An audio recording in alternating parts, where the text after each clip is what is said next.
kita telah mengusung Mas Anies Rashid Baswedan sebagai bakal calon presiden. Insya Allah, Mas Anies dan kita semua bisa benar-benar menghadirkan harapan baru, harapan bagi rakyat untuk mewujudkan perubahan dan perbaikan di negeri kita ini. Tema perubahan dan perbaikan menjadi sentral dan tentunya menjadi pesan kunci hari ini. Harus ada keberlanjutan dan kesinambungan. Harus. Kalau sudah kepemimpinan 1, kedua, ketiga sudah sampai ke SMA, mestinya kepemimpinan yang keempat itu diteruskan untuk masuk ke universitas. Jangan balik lagi ke SD lagi. Setuju? Setuju ya, bahwa proses kepemimpinan itu akan bergulir 5 tahunan. Jika berlanjut 10 tahunan. Tentu semua partai juga menginginkan adanya proses kepemimpinan yang berkelanjutan. Tapi juga ada partai yang menginginkan proses perubahan dan perbaikan juga terjadi. Jadi itulah demokrasi. Kepemimpinan itu ibarat tongkat estafet. Sekali lagi, kepemimpinan itu ibarat tongkat estafet. Bukan meteran pom bensin.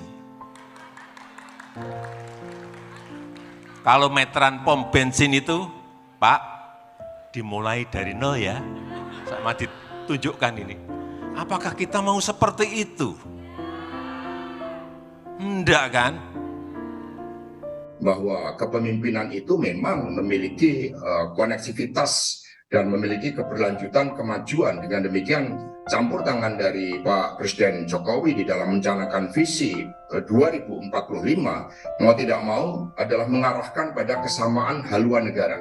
Ini yang seharusnya juga seluruh nama-nama yang diunggulkan di dalam calon presiden yang akan datang, baik itu Pak Ganjar Pranowo, Pak Prabowo maupun Pak Anies, memahami bahwa presiden memang memiliki legalitas yang sangat kuat di dalam merumuskan rencana pembangunan jangka panjang. Inilah yang harusnya dipahami.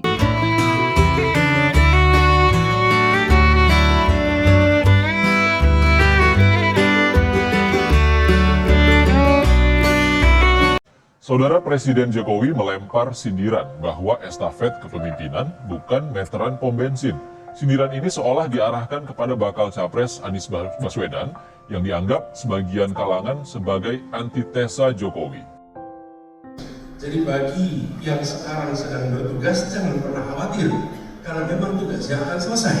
Dan itu adalah karena proses 5 tahunan seperti kemarin Regu juga akan selesai. Nanti Regu berikutnya ada, dan kompasnya dipegang. Kita telah mengusung Mas Anies Rashid Baswedan sebagai bakal calon presiden. Insya Allah, Mas Anies dan kita semua bisa benar-benar menghadirkan harapan baru, harapan bagi rakyat untuk mewujudkan perubahan dan perbaikan di negeri kita ini. Tema perubahan dan perbaikan menjadi sentral dan tentunya menjadi pesan kunci hari ini. Sebuah tema yang kami serap langsung dari rakyat setiap berkeliling Nusantara, dari Aceh hingga Papua. Setiap melakukan dialog dengan rakyat dari berbagai kalangan, berbagai profesi, berbagai latar belakang, juga lintas generasi, karena tentu ada generasi tua, tapi juga generasi yang muda. Di sana sini, di stasiun, di bandara, di pasar, di restoran, di kafe-kafe, di tempat-tempat fitness, kami mendengarkan masyarakat kita yang benar-benar mengharapkan agar perubahan itu segera terjadi.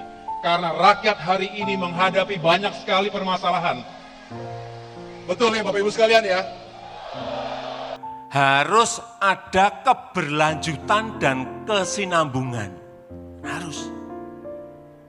Kalau sudah kepemimpinan 1, kedua, ketiga sudah sampai ke SMA, mestinya kepemimpinan yang keempat itu diteruskan untuk masuk ke universitas. Jangan balik lagi ke SD lagi. Setuju? Kepemimpinan itu ibarat tongkat estafet. Sekali lagi, kepemimpinan itu ibarat tongkat estafet. Bukan meteran pom bensin. Kalau meteran pom bensin itu, Pak, dimulai dari nol ya. Sama ditunjukkan ini. Apakah kita mau seperti itu? Enggak kan?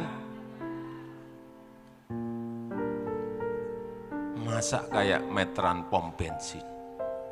Mestinya kalau sudah dari TK, SD, SMP, ini ya kepemimpinan berikut masuk ke SMA, universitas.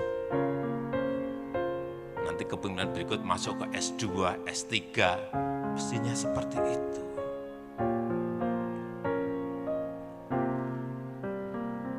Tidak maju mundur, poco-poco, enggak. Setuju ya bahwa proses kepemimpinan itu akan bergulir 5 tahunan. Jika berlanjut 10 tahunan, tentu semua partai juga menginginkan adanya proses kepemimpinan yang berkelanjutan. Tapi juga ada partai yang menginginkan proses perubahan dan perbaikan juga terjadi. Itulah demokrasi. Sehingga narasi yang disampaikan oleh seorang incumbent, narasi yang disampaikan oleh orang kompetitor atau penantang begitu ya harus disesuaikan dengan apa yang mereka ingin capai dalam cita-cita besar 5 tahun kepemimpinan nanti.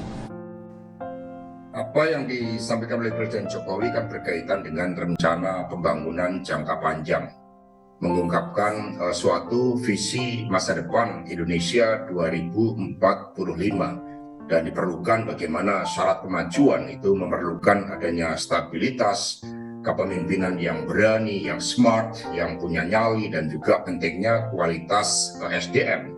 Semua mengacu pada tujuan bernegara, dan Pak Jokowi di dalam memimpin Indonesia Raya kita selama 2 periode meletakkan dasar-dasar yang sangat kuat, dan beliau menaruh perhatian yang sangat penting tentang pentingnya suatu kesinambungan dari kepemimpinan itu, yang khususnya berkaitan dengan haluan negara, khususnya berkaitan bagaimana 13 tahun momentum yang kita miliki ke depan menjelang 2030 terhadap bonus demografi agar dimanfaatkan dengan sebaik-baiknya agar kita bisa mengalami loncatan kemajuan, sehingga tidak ada suatu bentuk sindir-menyindir, yang ada hanya suatu penegasan tentang pentingnya kesinambungan kepemimpinan. Dan secara teoretik banyak kajian-kajian ilmiah yang membuktikan bahwa tugas seorang pemimpin, apalagi pemimpin negara, itu juga berkepentingan terhadap siapa yang akan melanjutkan kepemimpinan itu. Kita punya pengalaman ya secara empiris di Jakarta,